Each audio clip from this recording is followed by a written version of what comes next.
You know, I once called this the best free campsite I'd ever found, but I guess not anymore.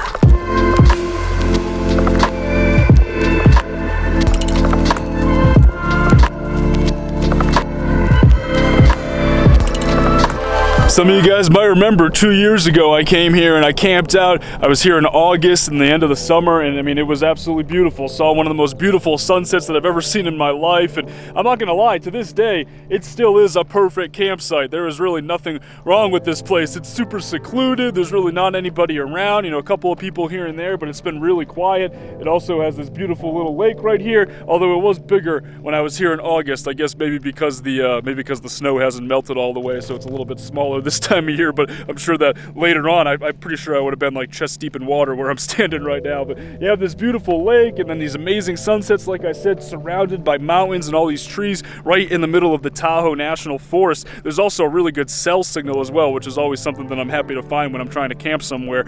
But it seems like the rules have changed recently.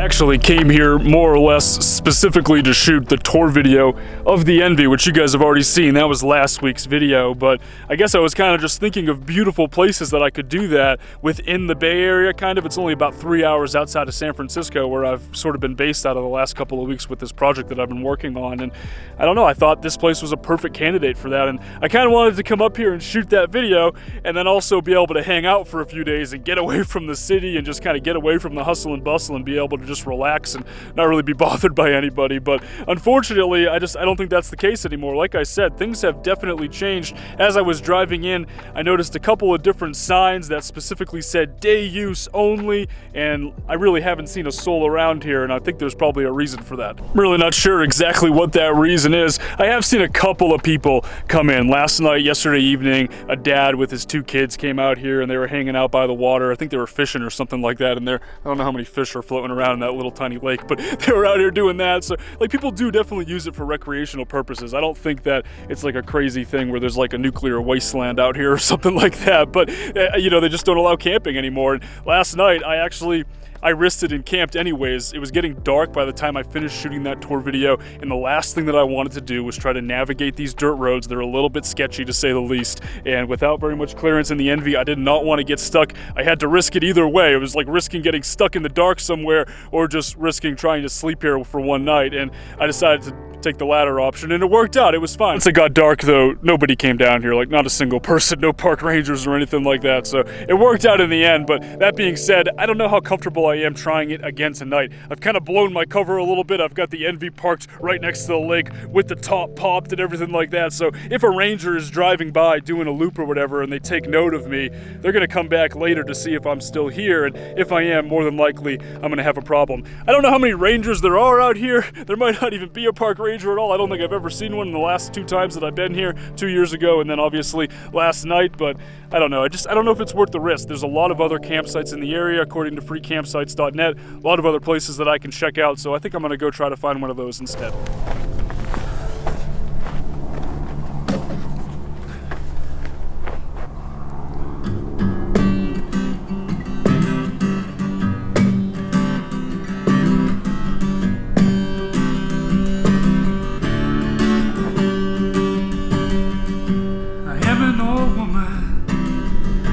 After my mother, an old man is another child that's grown old. And if dreams were thunder, if lightning was desire, then this old house would have burned down a long time ago.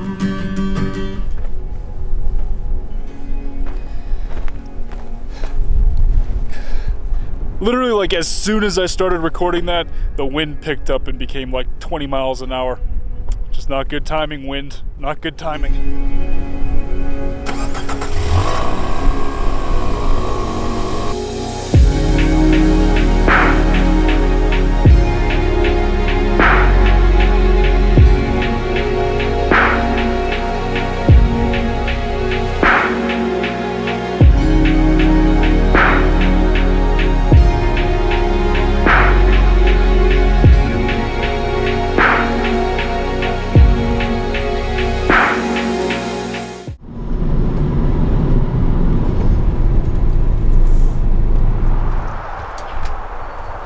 This is a 6-mile dirt road that is mostly covered in snow, like it is right here. I can imagine there's a lot of snowy sections like that, and I don't know if I want to risk getting stuck in some snow for 6 miles on a dirt road to a campground that may or may not even be open right now.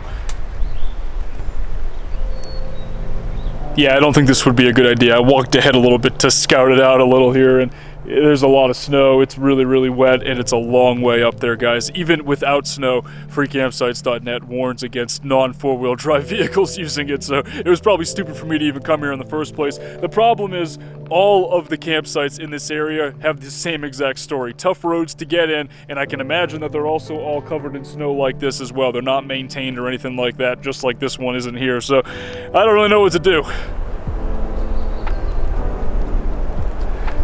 I don't really have any service up here either, so I can't really research a new place to go to or anything like that. I think I need to go back down to where I started and just try to regroup for a second.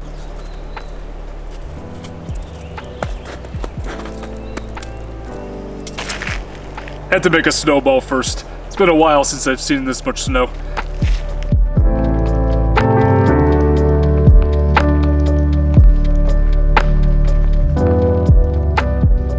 Yeah, so it turns out that pretty much all of those other campsites in the area that I was thinking about going to are really, really difficult to get to this time of year, especially if there was a lot of snow, which apparently there was a ton of snow in this part of the country this year, maybe like the most ever or something like that. So there's a lot of snow. It's going to be pretty tough to get to any of those free campsites. My alternative would be to just like stay at a truck stop or go back to where I started. Both of those don't really seem like the best plans though, so my other option is what I've decided to do. I'm gonna head over to Reno, Nevada. It's about a 40-minute drive from here, and there's some BLM land just north of the city that I should be able to stay at and not have any issues. Hopefully there's not any snow over there, and plus there's the added benefit that gas probably won't be $5 a gallon once I cross the state line and get into Nevada.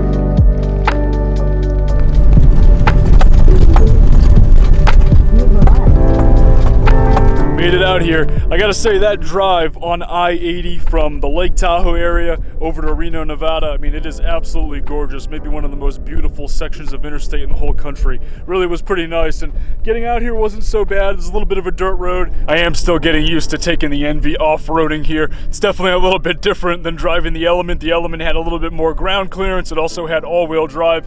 This doesn't have either of those. It's pretty much like driving a Nissan Sentra out here, or some other really small sedan. So I gotta be careful, I gotta pay attention. Maybe one day I'll get it lifted, or like I said before, put some beefier tires on there, do something to make it so it's a little bit better in these situations. But as long as I'm careful with it, it seems to be working out okay. Like I said before, this is BLM land just north of Reno, Nevada. I think it's mostly used by the locals to like come out here and ride around on ATVs, dirt bikes, things like that. There's also a bunch of like shotgun shells, so people probably come out here and shoot guns and stuff. I don't really see any other campers or anything like that, so that could be a little bit weird. There is one Class C parked way off in the distance, but I'm pretty sure that it's abandoned. I think it's just been like scrapped and it's just sitting there. There's actually a couple of abandoned cars out here, so might not be the safest place to stay, but I think it's going to be okay. There's a bunch of reports on freecampsites.net that say that people have stayed here without any issues, so it's definitely pretty tough to beat the views too. Surrounded by mountains, we're at pretty high elevation up here, pretty gorgeous, and there's also excellent cell coverage. I'm pretty sure that there's a cell tower like right over there. So for dinner tonight, I'm pretty much just picking up where I left off with my last cooking style video. I'm gonna make sushi again. I still have this leftover roasted seaweed roll things here, and if you notice, the bag doesn't really seal all the way. It doesn't even really shut at all, so I figure I should use them sooner rather than later, because eventually they're probably gonna go bad, right? So I'm gonna make sushi again, only this time I'm gonna do it with salmon instead of tuna, and it's gonna look a lot more like real sushi. It's not technically raw though, it is smoked salmon, so it's pretty much like lox. It actually is like a fillet of salmon though, so I'm gonna cut it up and basically try to make like a spicy salmon roll, I guess. I'm gonna use this cream cheese here, this onion and chive cream cheese with some, I guess some sriracha mayo sauce here and soy sauce and then some cucumber as well. Put it in there. The rice is already done. I cooked the rice last night, mostly because I didn't want to burn my fingers again while I was trying to make it this evening, so I did it overnight, let it sit in the fridge. I'm gonna soak it in some rice vinegar and then get started with this. Basically, I just gotta turn this pile of stuff here into sushi rolls.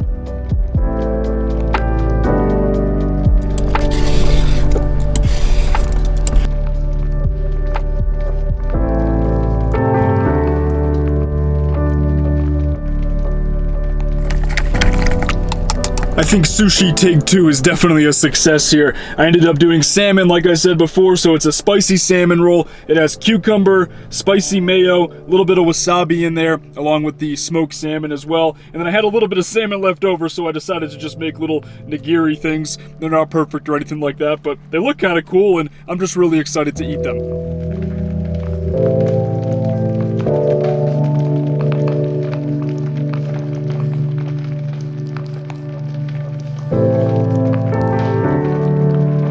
So it is now a very, very windy and chilly morning out here in the desert, but last night, spot worked out really well. There were a couple of folks off in the distance shooting guns yesterday evening before the sun went down, so it was a little bit loud, but once the sun went down, it was completely quiet. Nobody came by on this road. I don't think anyone's even been by since I got here yesterday afternoon, so definitely a pretty good spot. I think I'm probably gonna hang out here for a couple of days and just kind of take it easy, maybe put the camera down a little bit. I've been doing a lot of video stuff the last couple of days with the whole tour video and then shooting this one as well, so might just relax a little bit, have a bunch of editing to get caught up on. Another sprinter actually came in yesterday afternoon across the way, so they're camped out here too. I wasn't the only one out here. It looks like people do use it for camping, so I think a couple of days should be okay. It might be kind of nice to just stay away from the city for a little bit, just relax, and I have enough sushi to feed an army as well, so that's probably pretty good. Thanks for watching, guys. Before ending the vlog, I do have a couple of new Patreon pledges to thank.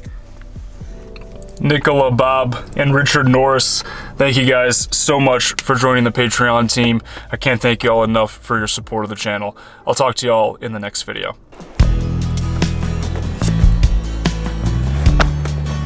That didn't really work very well.